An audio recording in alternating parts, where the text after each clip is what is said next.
Do you want an equitable approach to solving money-related dating and marriage issues?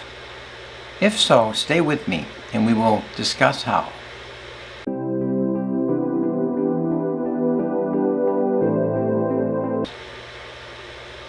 Greetings, daters of all ages. I'm John F. Whitney, author of the book, I Do If It's Equitable, a philosophy for dating and marriage to avoid the financial horrors of divorce. I will be your host and your guide as we discuss the I Do philosophy. This is Section 2, Video 6 of 9, Equitable Solutions to Money-Related Dating and Marriage Issues. The little red square at the right-hand corner of your screen is a subscribe button. If you feel I am doing a good job, might you consider clicking that button at any time during this video? The root of all evil, money.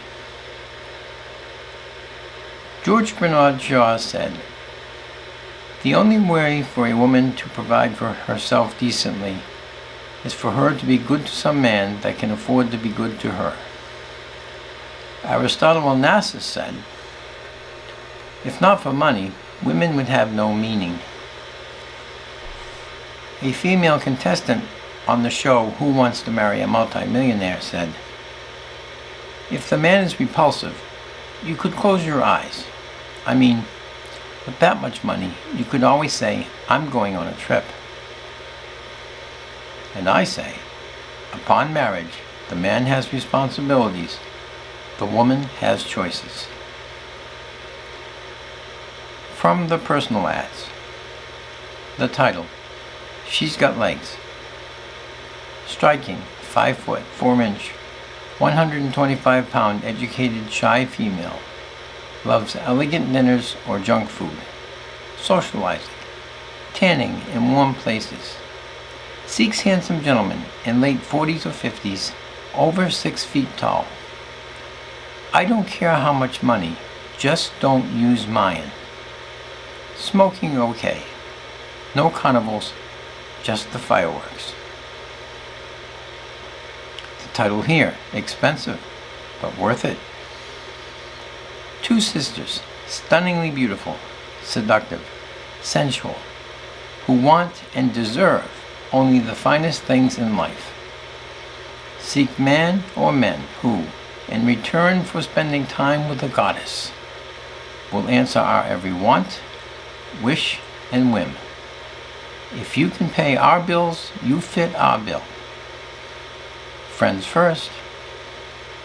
And finally, kind, attractive, intelligent female, over 35, dreams of a cute doctor with a sense of humor.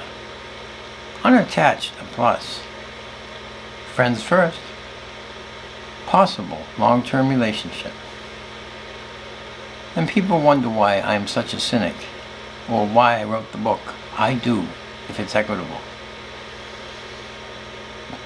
The most devastating money-related issues fall into 3 major areas, any or all of which will threaten even the most stable relationship.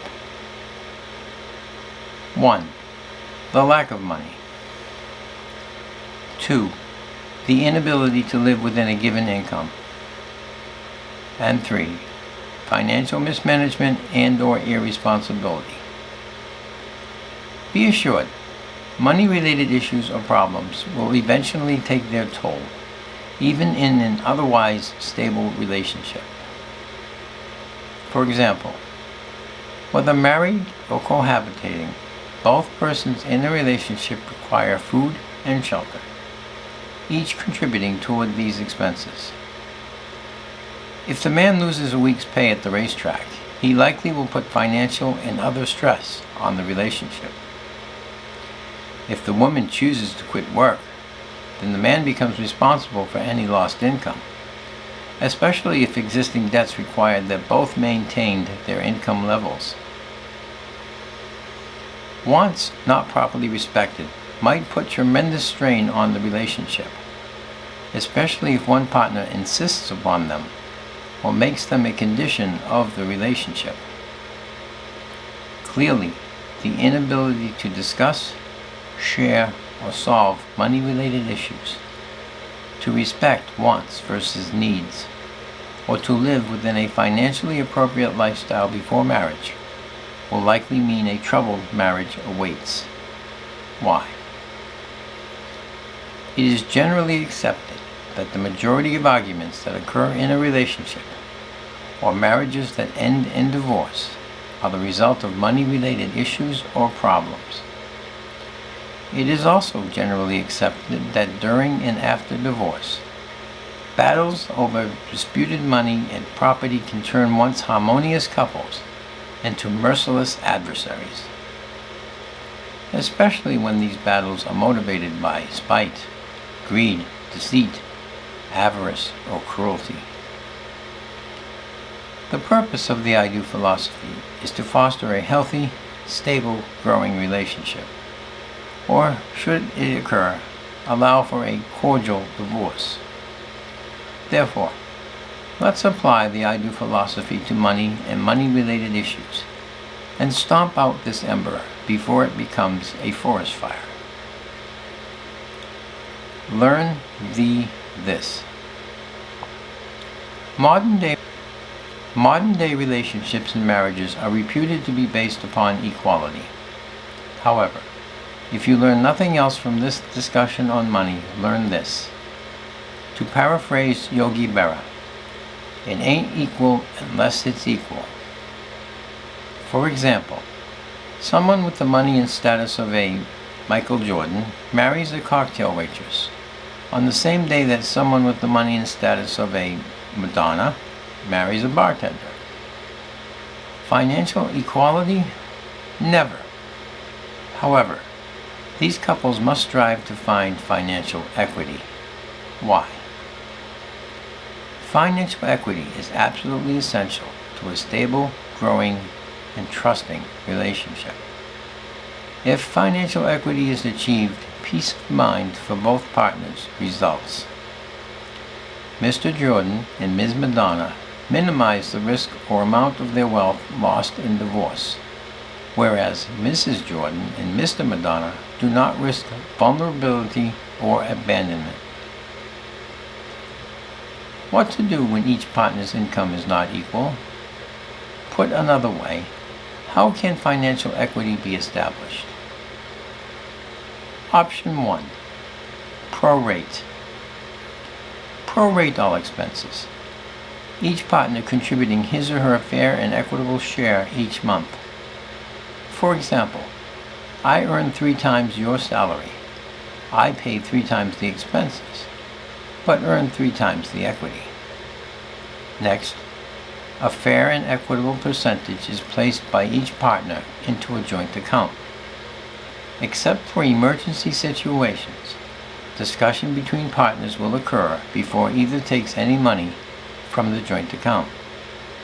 Finally, what remains is deposited into each partner's personal account and cannot be attached, levied, or sought by the other partner during or after the relationship. Option 2. The lesser income rule. Let the lesser income of the 2 partners determine the lifestyle expectations and entertainment limitations of the relationship. Option 3. Common sense. The weakest of all the options, but for some, a common sense approach might help prevent arguments and/or disaster regarding money. For example, dining out 4 nights a week is fun, but can it truly be afforded? If not, then don't do it, or do not be forced into doing it. Finding financial equity in the relationship is only the first step in mastering money. The usual money-related issues must also be addressed, specifically, the lack of money, or the failure to respect money, will likely impact a relationship negatively. How? Trends or expectations before marriage will likely continue after marriage. For example, if one person is expected to pay for all the dating expenses, they will likely be expected to pay for all the marriage expenses as well. If one person believes what is theirs, and what is yours is theirs before marriage, they will likely continue this belief after marriage. If one person wants things that their or your income cannot provide before marriage, these wants will likely continue after marriage. If one person is chronically in debt before the marriage, this will likely continue after the marriage. In short, what price will you pay if you allow this person into your life? In math lingo, we have the what price formula. Their wants, debts, and financial mistakes minus their income equals your obligation. Oh yes, let's not forget the split personality syndrome, which some men claim women seem to possess. The syndrome goes something like this. Women of today want to be women of today when it comes to issues such as relationship decisions, career opportunities, career advancement, equal pay, etc. However, they transform at will into women of yesterday when issues such as dating and marriage expenses, divorce settlements, and the like are discussed. Even if they invite a man to dinner, women of today, they still expect him to pay for it, woman of yesterday. Oh, the tug of war that can ensue as men try desperately to understand and accept the split personality syndrome. As an aside, most men would argue that it would be useless for them to adopt the split personality syndrome. Why? Because their obligations, role, and what is expected of them during dating, marriage, and divorce are the same today as they were yesterday. Think about it. What about items acquired during the relationship? Financial equity must also be found here as well. The guiding rule is simple. Anything acquired during the relationship comes at a price for the item. The equitable contribution of each partner toward the possession of this item makes this item possible. For an example, let's say she earns 4 times more than he. A dining room set costs $1,000 and is purchased. She pays $800 towards it, while he pays $200 towards it. Upon divorce, the dining room set is sold for $500. She receives $400 while he receives $100. Neat and simple, right? Finally, the okay then fix it rule. A partner who wants their way will often involve relatives, friends, or others in your private financial matters. For example, she wants and daddy expects his princess to live in a 6-room, 10-acre, 2-car garaged home with a sauna and a pool. If such pressure is applied, your only option is to invoke the okay then fix it rule, which goes like this. If daddy believes strongly enough that his princess deserves this house, then daddy can buy it for her, or arrange the financing so you can buy it. Otherwise, do not tolerate such outside interference in your private financial matters. This is a test. A ring for the finger, another for the nose. Trends and expectations during dating reveal themselves in many different ways. It often becomes a tug of war balancing these trends and expectations against existing income. For example, dining out. How often? How expensive? And how is it paid for? But the list goes on. Housing, entertainment, automobiles, furniture, travel, just to name a few. Each becomes its own valuable learning experience, where the limits, expectations, and demands of each person, by each person, are made known. Along the way, there is ideally a certain amount of give and take. Woe unto any relationship where one or both partners fail to respect financial limits of the wants and needs which arise. At some point, the issue of an engagement ring arises. Now the true test begins. I am a cynic. I see this ritual as a way of saying, hey, look, everybody, just how much she means to me, or I mean to him. Others may see an engagement ring as a symbol of the love two people have for each other. Whichever is correct, an engagement ring is the absolute truest test of being able to define and not exceed financial limitations and abilities. The wedding expense is the second test, but that is a discussion for another day. How much should someone spend on an engagement ring? The diamond industry advises 2 months' salary. How very thoughtful of them. Fine, 2 months' salary it is. 2 months of the lesser income? 2 months of the greater income? 2 months of the combined income? Is a ring chosen that the purchaser can afford, or must one be selected that will impress family and friends? Will one person base the other's value or love for them upon the expense of the ring he or she wears? Does one person insist upon a larger, more expensive ring, even though it might be beyond their partner's income? Is this ring a symbol of their love for each other? Or is it a sign that one person can manipulate the other into buying something he or she cannot afford? Is this ring a symbol of their love for each other? Or does it reflect the value a person places on themselves, and therefore the price inherent in a relationship with them? I don't know. What I do know is that a worthy life partner will consider the engagement ring as yet another decision which will have its limitations. As stated, I am a cynic. I consider anyone who insists upon an expensive engagement ring as a risk. That is, should I fall victim to my own weakness or ego? Should I bend or break to manipulation, sexual politics, and/or ultimatum, then any chance of financial control is gone. Yes, gone.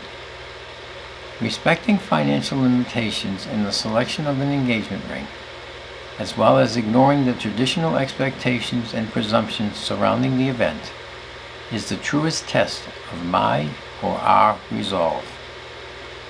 I or we fail the relationship if I or we exceed financial limitations. If I or we bend or break, then a trend will surely develop which will use the same logic or rationalization to obtain other material possessions that the relationship cannot afford. Therefore, purchasing an engagement ring is the most important financial challenge the relationship will face. Fail this challenge at your own peril. Try to learn this as well.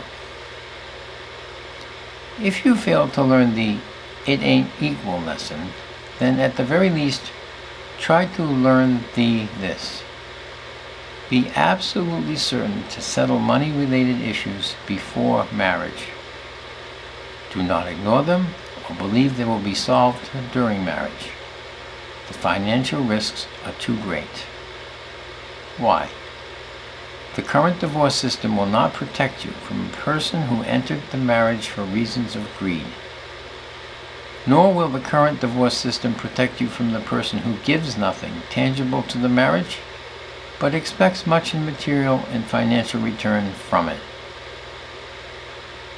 Perhaps this is a good time to repeat the appropriate "we'll behave, we believe, and we expect" items from the I Do philosophy.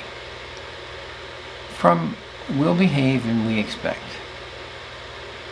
I will not expect anything of my partner that I cannot or will not expect of myself. I will not expect from my partner any material possession that I can earn for myself or that I cannot afford by my own means. I will not impose a financial burden on my partner or myself. I will not consider my partner as a means to a financial end. I will not obligate the partnership and therefore my partner, in any personal, social, or financial matter without first discussing the matter with them. I will not expect to gain more from the relationship than I have equitably earned. I will not expect to leave the relationship in a financial or social position greater than I had upon entering it, unless I have equitably earned this financial or social increase. From We Believe. Any material possessions or financial gains earned by each partner prior to the relationship remain in their sole possession and control during the relationship. These material and financial gains are not and do not become an asset of the relationship. Neither partner will demand a lifestyle greater than one his or her own income would make possible. Upon divorce, I will forfeit any advance in lifestyle that is the result of the other partner's income, unless otherwise exempted. Common expenses of the relationship will be met on a prorated, equitable basis according to the take-home income earned by each partner. An accepted percentage of each partner's income will be deposited into a joint account. What remains is deposited into each partner's personal account and cannot be levied, attached, or sought after during or after the relationship. If both partners are working, both will remain working until both agree to a change. Any and all other income sources are not subject to the prorated expenses, but are subject to the joint account obligation. What remains is deposited into that person's personal account and cannot be levied, attached, or otherwise sought after by the other partner during or after the relationship. Entertainment demands of any partner will not be greater than any that partner could achieve on their own. Entertainment expenses will be met on a prorated basis, taken from the joint account, or assumed by a partner so inclined to do so prior to the actual expense. This concludes our discussion on money-related issues in the relationship. Our next topic will be on protecting the children. I hope you will join me. If you learned anything of value, please consider hitting the like and share button. Leave me a comment, especially if you have a question, concern, problem, or issue we might be able to solve together. Or perhaps you can assist me in improving my presentations to you. Finally, if you feel that I am worthy of your time and effort, please consider subscribing, and don't forget to hit the bell icon so you will know when I upload a new installment of the I Do philosophy. Until next time, date wisely, date safely, and remember, I do, if it's equitable.